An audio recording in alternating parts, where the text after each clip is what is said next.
People in Busan avoid Hanul Street after midnight. Taxi drivers refuse to pass through it. Delivery workers take longer routes just to stay away from it. Even drunk people suddenly become quiet when someone mentions the place. Because every night at exactly 3 a.m., a woman wearing red appears there. Nobody knows who she is, but everyone agrees on one thing. If she looks at you, your life changes. I never believed those stories until I saw her myself.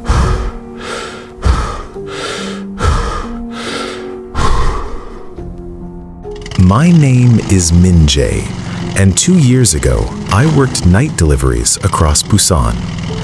Most nights were normal: instant noodles, cigarettes, convenience store packages. The city never truly slept, and honestly, neither did I. I was exhausted all the time. One rainy Thursday night, I got a final delivery request around 2:40 a.m. Hanul Street. I stared at the address for a few seconds. Even my manager used to joke about that place. Don't stay there until 3 a.m., he always said, unless you want to meet her. I laughed every time. That night, though, the joke didn't feel funny anymore. Rain hammered the streets as I rode through the city. Neon signs reflected across the wet roads, and the cold wind pushed against my jacket.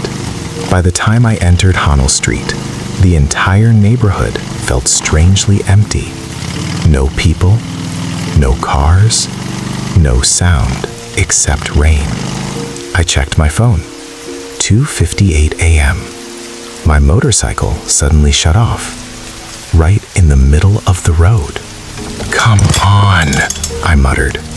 I tried restarting it. Nothing. Then, every street light went dark at the same time. My stomach tightened instantly. The entire street disappeared into darkness. And then I saw her. At the far end of the road, beneath the flickering sign of a closed convenience store, stood a woman wearing a long red coat. She wasn't moving. Rain poured over her like she wasn't even real. Her black hair covered her face completely. For some reason, I couldn't breathe properly. I forced myself to restart the motorcycle again. The engine finally came alive. The second it started, the woman slowly lifted her head toward me. I still couldn't see her face, but somehow, I knew she was staring directly at me. I sped away immediately. I didn't finish the delivery. That night, I barely slept. At exactly 3 a.m. the next night, my apartment lights suddenly turned off for 3 seconds. Then, my phone vibrated. Unknown number. There was only one attached photo, a blurry picture of Hanul Street, and standing in the distance behind me was the woman in red. A cold feeling spread through my chest. I checked every lock in my apartment twice.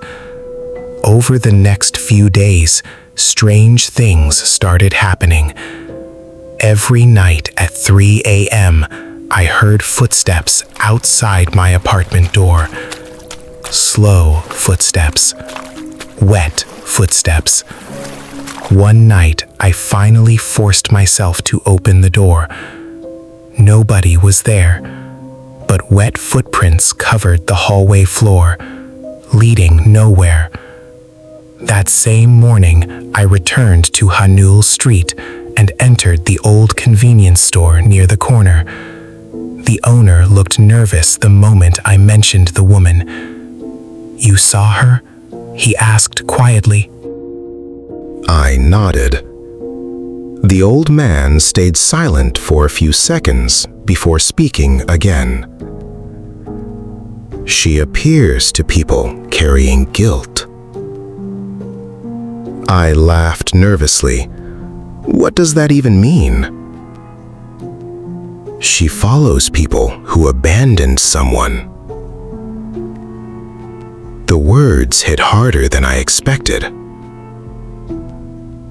3 months earlier, my younger brother had called me late at night during a storm. Again and again, I ignored every call. I was tired of dealing with his problems. The next morning, I learned he had crashed his car on a mountain road.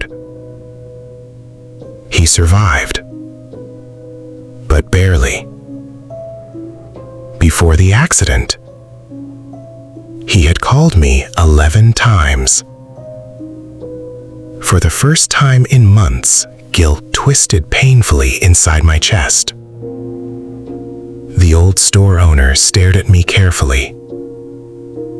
"Some spirits," he whispered, "are born from regret." That night, I promised myself I would never return to Hanul Street again. But at 2:45 a.m., my delivery app suddenly opened by itself. One new request appeared. Hanul Street. I tried declining it. The app froze. Then a message appeared on the screen. "Come alone." I should have deleted the app. Instead, I went there. Rain poured even harder than before. The moment I arrived, my motorcycle died again. The streetlights shut off one by one. And at exactly 3 a.m., the woman appeared closer than before, only a few meters away. She slowly raised one pale hand and pointed behind me. I turned around. Someone was standing at the other end of the street. A man. As he stepped closer, I recognized him instantly. My brother. Water dripped from his clothes as he stared at me with empty eyes. "Why didn't you answer?" he asked softly. My chest tightened painfully. "I was tired," I whispered. "You left me alone." The entire street suddenly felt distorted. Buildings looked taller somehow. Shadows stretched unnaturally across the ground. The woman in red remained completely silent beside me, watching. My brother took another slow step forward. "When I needed you most," he said quietly, "you ignored me." I wanted to argue, to defend myself, but I couldn't, because he was right. For months, I blamed him for everything. But deep inside, I knew the truth. Someone needed me, and I chose convenience instead. Suddenly, the woman in red moved. Not walking, gliding silently toward me. Her hair slowly parted. There was no face underneath, only darkness. And from that darkness came dozens of whispering voices. People disappear when nobody answers them. I stumbled backward and fell onto the wet pavement. Then everything went black. When I opened my eyes again, the street lights were back on. The woman was gone. The road was empty. My phone showed 3:01 a.m. I never saw her again after that night. But I changed. The next morning, I visited my brother at the hospital for the first time since his accident. And for once, I stayed. Sometimes the scariest thing isn't ghosts. Sometimes it's realizing you failed someone who trusted you. Even now, people still avoid Hanil Street after 3 a.m. And during heavy rain, some say they still see a woman in red standing beneath the old convenience store sign, waiting silently for the next person carrying guilt they refuse to face.